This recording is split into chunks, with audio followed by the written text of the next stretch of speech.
Hey guys, welcome back to Critical Flick. Today I'm going to be talking about the newest movie that's been getting a lot of buzz, a lot of Oscar buzz, 3 Billboards Outside Ebbing, Missouri. Now I have to start by saying in this review I might have some light spoilers. I don't want to give away a terrible amount of the movie. I think towards the very end I kind of want to talk about the end of the film. So at the end of the review I may talk about that. So there will be some spoilers, and if you don't want to hear any spoilers at all, I wouldn't recommend watching this review.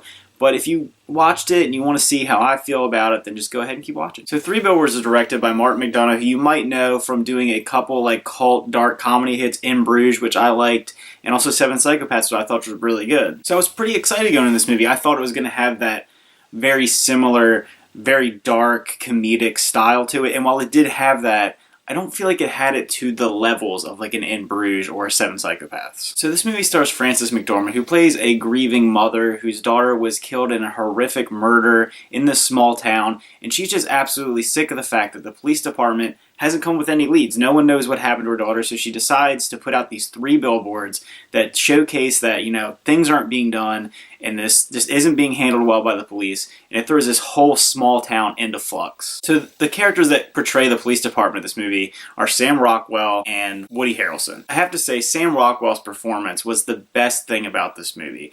I understand this movie has a ton of hype. People absolutely love this movie, and people think it's going to get nominated. They think Sam Rockwell might get nominated. They think that she might get nominated, and I don't know, I just didn't love it. Like I say, his performance is fantastic. Sam Rockwell does a great job. I think it's one of his, if not his best performance. He shows a ton of range. He plays this character that towards the beginning of the film is just kind of awful. He's like this racist, kind of dumb cop, and then he learns throughout the film that he can redeem himself and that there's more to who he is, and I just liked that character arc of his character. And Frances McDormand, she did a really good job. I think that she was also a very strong performance. I think the performances in this movie overall were pretty good. I just didn't love it. I thought the story itself was somewhat interesting, but then the themes that they were going for at times worked really well, and other times they contradicted themselves. So there were times where I felt like this kind of was a story of redemption, and it was also kind of a story of forgiveness and moving on from these horrible tragedies. And it just, at the end of the day, I didn't feel like it accomplished what it was trying to accomplish. And I know a lot of people did. A lot of people love this movie, and I get why people would like it. It just didn't work well for me.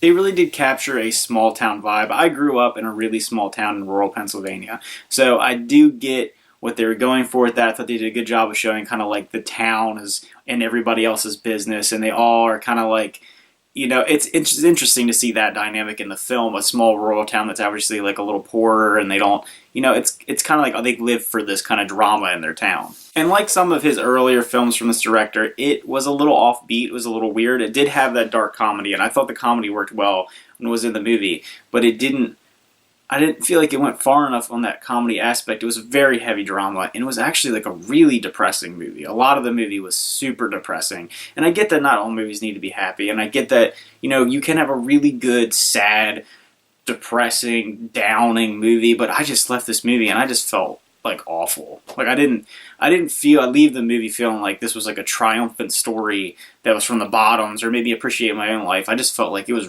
like super depressing. So I want to talk about the ending of this movie shortly. I have to say, I didn't love the ending of the film. I didn't think that it kind of brought anything full circle. If you have seen this film, I'm going to talk explicitly about the ending right now, so it's fine, but if you don't want to hear any spoilers about it, go ahead and click off right now for sure. So at the end of the film, Sam Rockwell's character thinks that he has caught who killed her daughter. He goes and he does this really heroic thing, kind of, which really brings his character full circle, which I liked. But then you find out it wasn't even him who killed her daughter. So it was that whole part, while it did develop his character, didn't really pay off for me. And then they decide anyway, because they know this guy's a bad guy, regardless of the fact that he killed her daughter, they want to go kill him. And they want to leave and just drive to where he lives and kill him, which was kind of weird to me, because the whole time you're leading up, you're realizing these characters kind of, you know, it's about grieving, about moving on, and about accepting kind of what's going on in your life, and it didn't. They obviously clearly did not accept what's going on. I understand that, and what they're doing, while it's not like a bad thing or anything like that, it kind of felt like the characters never, especially the main lead character, Frances McDormand, she didn't progress the whole movie. She just was that same thing, and I thought maybe she was going to learn to understand or learn more about herself, which at flashes she kind of does learn a little bit about herself. But at the end of the day, she's the same character we started with. And while it would have been nice to see the mystery resolved, which I really would have enjoyed that, I would have liked to see the movie kind of explain to me what happened. I know you don't need that in movies. Ambiguity's fine. I don't have a problem with ambiguity. But in a movie like this, I could have used a little bit of a resolution. I didn't feel like there was a resolution to this film. I felt like you kind of were like, well, I guess they're going to do that, and then the film ends. It doesn't even have like it doesn't have like that last hurrah, it just ends. And I didn't enjoy that. I didn't think that that was something that really paid off the movie. The whole time you're going, kind of wanting to know what happened. You want to see how these characters turn out, how this resolves, and how they end up growing as people. And it kind of got to like where it was going to do that, and then it just cut off. And I didn't think that was great. And I understand. I'm going to say, when I first watched this movie, I didn't love it. I didn't enjoy it really that much at all. And I was like, why do people love this movie? I need to watch reviews. I need to read reviews. I need to understand what people loved about it.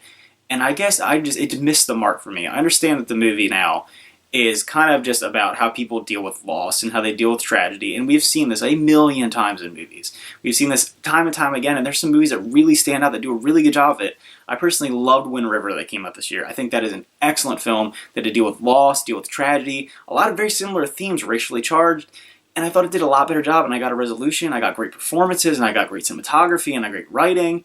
This movie did have great writing, and it had decent cinematography, and it had pretty good acting, but it just didn't do it. It didn't do it for me. It didn't do what Wind River did for me. It didn't do what a lot of other movies that deal with tragedy and loss and, struggling to deal with losing someone you love. It didn't do that for me. It was decent. It wasn't terrible. I'm not going to say it's a bad movie. Clearly it's not a bad movie. People loved it. It's highly rated. Probably going to get nominated. But at the end of the day, it just wasn't for me, and it just missed the mark for me, obviously. And I'm very interested to see what you people think about it. I think that there's a lot of people that love it. I've seen a ton of reviewers that absolutely love this film, and I'm interested to see what you think about it.